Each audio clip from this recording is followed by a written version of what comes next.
La France traverse un moment de grande tension. Lors de la dernière session, j'avais déjà commencé mon propos par la réforme des retraites. Nous ne pouvons évidemment pas appréhender une session en nous déconnectant du contexte social dans lequel nous évoluons. Dans un contexte de crise sociale et démocratique, les collectivités territoriales ont, de mon point de vue, plus que jamais un rôle à jouer de proximité, de sagesse, pour rassurer et redonner confiance. Donc, depuis notre dernière session, concernant la réforme des retraites, rien n'a bougé. Enfin si, pardon. Il y a eu le 49.3, il y a eu 11 jours de mobilisation, d'ailleurs des mobilisations importantes dans notre région, des rencontres infructueuses entre les syndicats et la Première ministre, une motion de censure rejetée, et aujourd'hui, nous attendons le retour des sages du Conseil constitutionnel. Voilà où nous en sommes. Entre les excès de certains parlementaires dans leurs propos, les excès d'autoritarisme pour imposer cette réforme, les excès dans les centres-villes cassés, il nous faut retrouver des espaces de dialogue, de respect.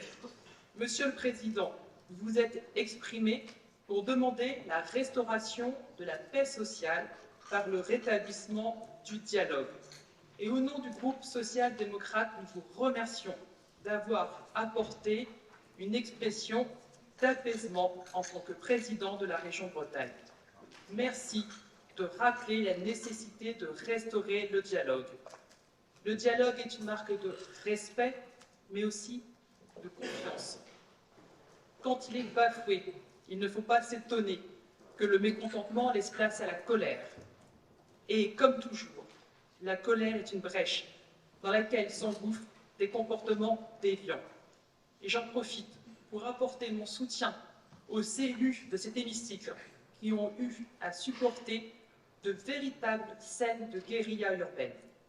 Donc oui, Monsieur le Président, ce serait faire preuve de sagesse que de suspendre une réforme des retraites dont ne veulent ni l'écrasante majorité de nos concitoyens, ni les forces syndicales dans leur ensemble. Et plus encore que le report de l'âge de départ à la retraite, c'est peut-être le sentiment de dépossession démocratique qui cristallise aujourd'hui le mécontentement. Notre conviction est que le rétablissement de la confiance viendra des territoires, d'une revalorisation clairement assumée de la démocratie de proximité. Et la démocratie de proximité commence par le souci d'apporter des réponses concrètes. Et l'ordre du jour de cette session démontre d'ailleurs notre volonté d'être utile aux Bretonnes et aux Bretons. Nous ne sommes pas des élus hors sol.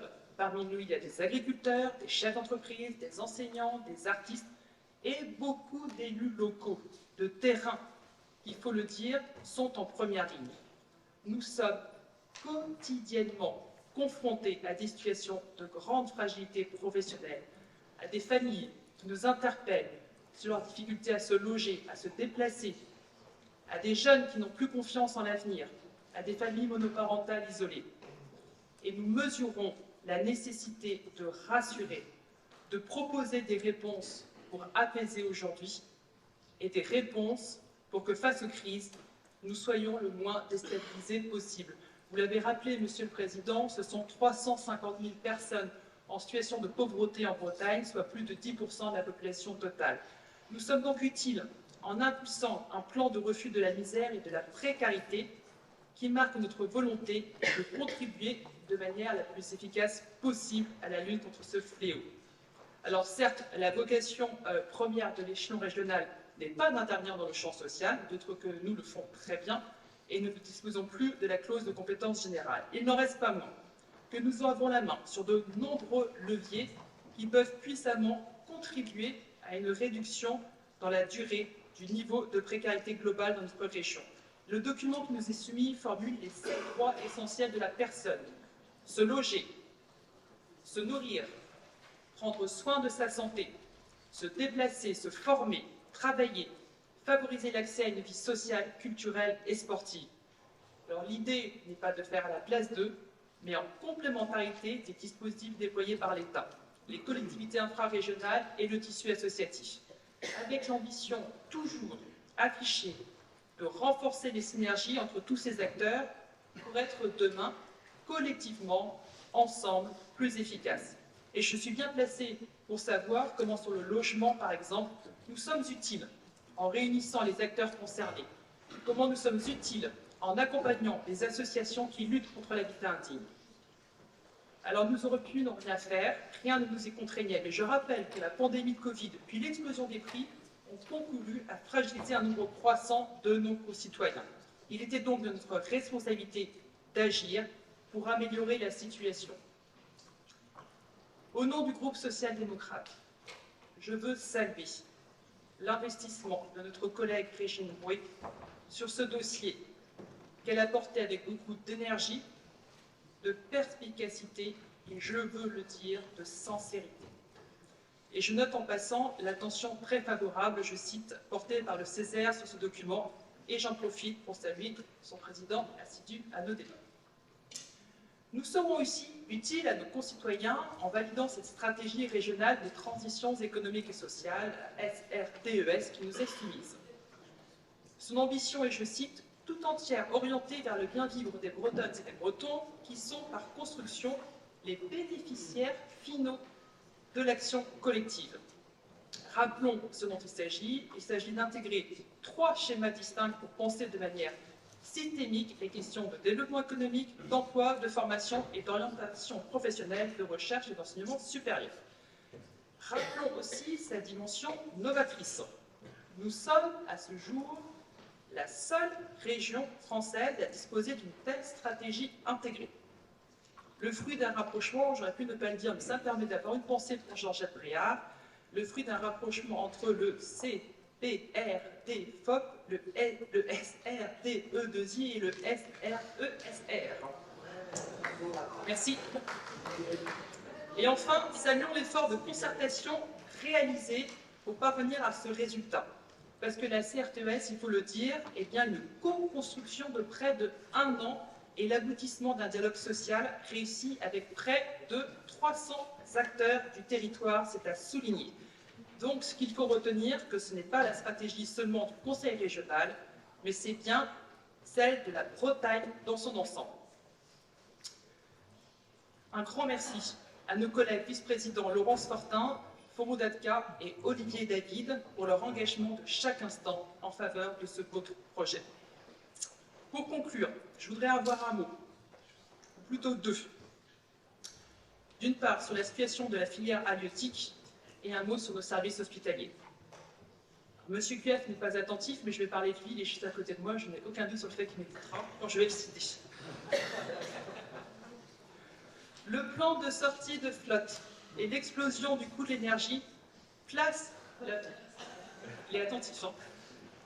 pêche bretonne dans une situation extrêmement difficile.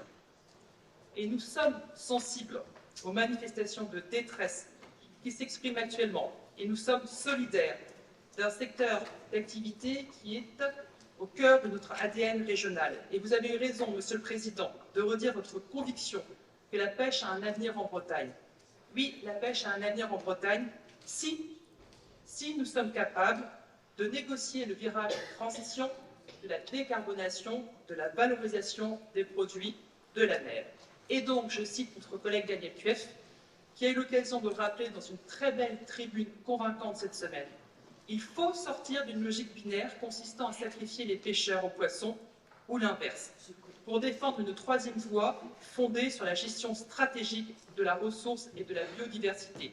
Une 3e voie qui implique de miser résolument sur l'innovation par la promotion de modes de pêche nouvelles ou encore la rénovation d'un chalutage moins impactant. Ce processus, nous l'avons déjà enclenché aux côtés et au bénéfice de l'ensemble des acteurs du secteur par certains appels à projets. Je veux dire ici que nous serons évidemment toujours aux côtés de cette 3e voie.